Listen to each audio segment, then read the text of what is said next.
Wa gyud ko magdahom nga magdugay ta, kay abi na ko dula-dula lang imuha.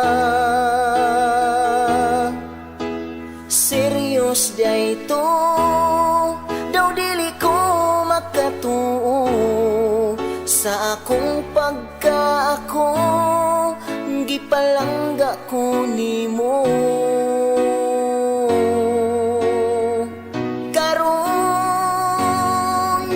ampingan tika,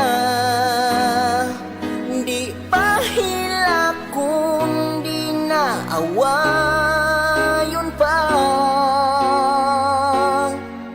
O kining dughan ko, ako nang gisirado, wala na'y makasulod tungod sa gugma ko nimo. Magkinaon sa man ikaw gyud ako, Lord.